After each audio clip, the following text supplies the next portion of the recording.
مرحبا بكم خوتي المغاربه في فيديو جديد على قناتكم اطلس تايمز. بلا مقدمات طويله وبلا زواق ندخلوا ديريكت في الموضوع اللي كيهم كل واحد فينا، حيت هادشي اللي وقع لبوكريشه يقدر يوقع ليا وليك ولاي واحد غادي في طريق الله. القصه اليوم كتجمع بين الظلم والانسانيه وبين القانون والواقع المر اللي كيعيشوه بزاف ديال الناس في بلادنا. تخيل معايا يا اخي المواطن، انت خارج من دارك في الليل، الشتا كطيح خيط من السماء والجو مكفهر والظلام والرؤيه صعيبه. غادي نيتك صافيه تجيب وليداتك من السوالع باش ترجعهم للدار يتعشاو وينعسوا، وفجاه وبلا سابق انذار كيتحول هذا المشوار البسيط لكابوس طويل دوزتيه في الكوميساريات حتى لانصاف الليالي. هادشي بالضبط اللي وقع لبوكريشه، مول قناه اسره مغربيه، واللي عاود لينا تفاصيل حادثه السير في الظاهر ديالها بسيطه، ولكن في الباطن ديالها كتحمل بزاف ديال المعاني والدروس الاجتماعيه اللي خاصنا نوقفوا عندها. الحكايه بدات فاش كان السيد خارج من حي لاله سكينه، وصل لواحد الرومبوان، وكما كيعرف الجميع في القانون فاش كتكون الطريق عامره خاصك توقف وتسنى الفرصه باش تندمج. السيد وقف في طوموبيلته، يعني كان في وضع جمود تام، ما كيتحرك ما كيزيد، وفجاه كيدخل فيه واحد الطاكسي صغير. الطاكسي ما ضربوش ضربه خفيفه وصافي، لا، راه هرس ليه المرايه وجرد ليه الجنب ديال الطوموبيل، يعني اضرار ماديه واضحه. ولكن الصدمه الكبيره ماشي في الضربه، الصدمه كانت فاش نزل الشيفور ديال الطاكسي. انت فاش كيقيسك شي حد كتسناه ينزل يعتذر او على الاقل ينزل يشوف شنو وقع، ولكن فاش نزل هاد الشيفور اللي هو راجل كبير في العمر، شيخ طاعن في السن فايت 70 عام، نزل وهو كيغوت وكيحتسب وكيقول لا حول ولا قوه الا بالله، انت اللي ضربتيني. واش كتخيلوا الموقف؟ انت واقف وطوموبيلتك ساكته وجا واحد دخل فيك، وفوق هاد الشيء كيتهمك باللي انت اللي ضربتيه. هاد اللحظه بالضبط هي اللي كتخلي بنادم يخرج من عقله، حيت الظلم صعيق وكتحس بديك الحقره ديال ان الحقيقه واضحه ولكن الطرف الاخر باغي يقلب الطاوله عليك. بوكريشه بقى مصدوم، قال ليها الشريف راه انا واقف وانت اللي جيتي فيا، ولكن الحاج مول الطاكسي كان مصر على الروايه ديالو ومصر انه هو الضحيه. الطاكسي ديال هاد الشيخ حالته حاله، البيبان ما كيتحلوش، الجناب كلهم مضروبين، يعني صعيب اصلا تميز واش هاد الضربه جديده ولا قديمه. وهذا الشيء كيعكس الواقع ديال اسطول الطاكسيات في بعض المدن، طوموبيلات مهتارئه، شيافر كبار في العمر، وظروف عمل قاسيه كتخلي السائق معصب ومشحون. المشكل ما تحلش في البلاصه، الشتا كانت مجهده والظلام، والوليدات الصغار في الطوموبيل تخلعوا من قوه الضربه، ومن بعد بداو كينعسوا مساكن بالجوع والعيا وهما مازالين واقفين في الشارع كيتسناو الكونستاتور اللي ما جاش والبوليس اللي وقفوا وقالوا لهم هاد الشيء ماشي من اختصاصنا دابا، عيطوا لشرطه النجده. وفعلا بعد اتصالات وانتظار قالوا لهم صوروا الطوموبيلات وسيروا للدائره الامنيه المداومه باش ديروا الاجراءات. وهنا غادي تبدا فصول معاناه اخرى، معاناه الاجراءات وسير واجي. مشاو للدائره، وهما في الدائره اكتشف بوكريشه الوجه الاخر لهذا الشيفور. هاد الراجل اللي كان كيغوت في الشارع ولا انسان ضعيف مكسور كيبكي وكيشكي للبوليس من قسوه الزمان. عاود ليهم باللي الطاكسي ماشي ديالو، وباللي هو مجرد شيفور كيجري على طرف الخبز، وباللي عنده ظروف اجتماعيه قاهره، مرته مريضه وما كتقدرش تحرك، وبنته كتقرا في الجامعه وهي الامل الوحيد ديالو. وهو في هذا السن المتقدم بلاصه ما يكون مرتاح في دارو، خارج يسوق في الليل والشتاء باش يصور قوت يومه. هذا الكلام حرك المشاعر ديال الجميع، البوليس وبوكريشه نيت وحتى الناس اللي كانوا تما.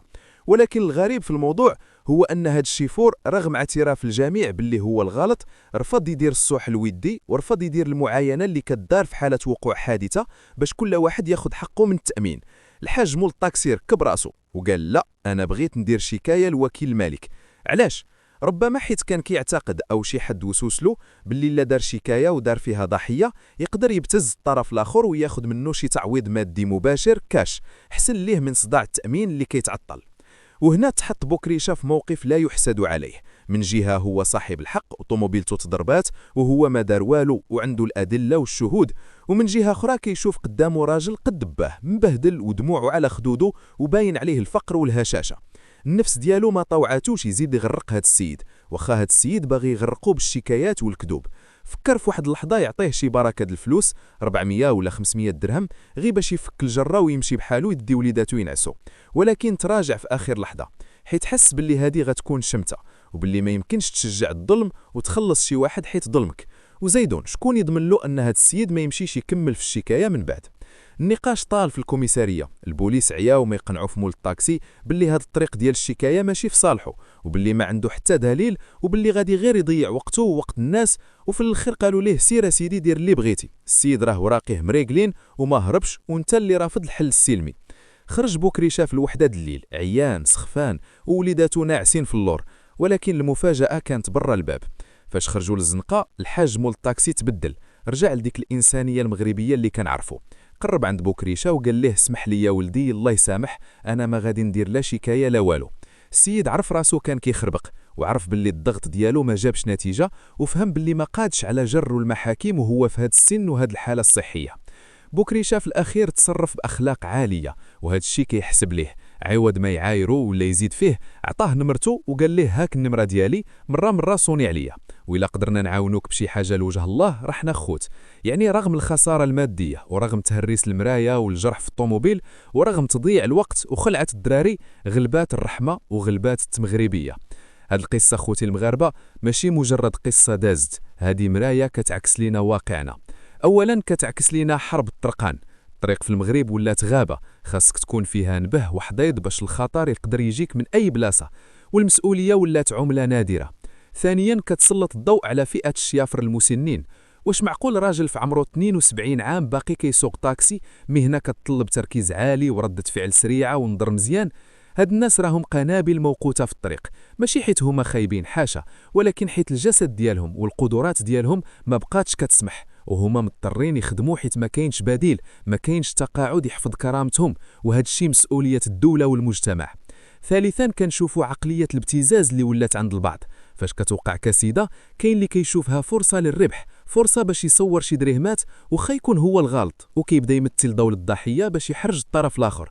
وهذه ظاهره خايبه خاصنا نحاربوها. وفي الاخير الدرس الكبير هو الصبر والتسامح. بوكريشة كون كان خفيف وراسو قاصح، كون راه صدق النايضه صداع كبير، وكون راه صدقوا في المحاكم والمشاكل، ولكن بفضل كظم الغيظ القضيه دازت بسلام. الخساره في الفلوس كتعوض، الحديد كيتصوب، ولكن راحه البال والسلامه ما كتعوضش. وإلا كتب الله وتلاقيتي في شي موقف بحال هذا، حاول تكون كبير وتفهم باللي داك اللي قدامك راه يقدر يكون مقهور، وظروفه هي اللي خلاته يتصرف بديك الطريقه الهستيريه. الميساج ديالنا اليوم من أطلس تايمز هو ردوا بالكم في الطريق، ديروا بحساب الغلط ديال الناس، وإلا وقعات حاولوا تغلبوا الحكمه. رحنا في مجتمع واحد، والرحمه بيناتنا هي اللي هزانا. الله يحفظكم ويحفظ وليداتكم من كل شر، والله يهدي ما خلق. وانتم اخوتي شنو بان لكم في هذا التصرف؟ واش كنتو بلاصه بوكريشة كنتو غتسمحوا لمول الطاكسي، ولا كنتو غتتبعوا معاه القانون حتى الاخر؟ خليو لينا ارائكم في التعاليق، ونتلاقاو في فيديو جاي ان شاء الله.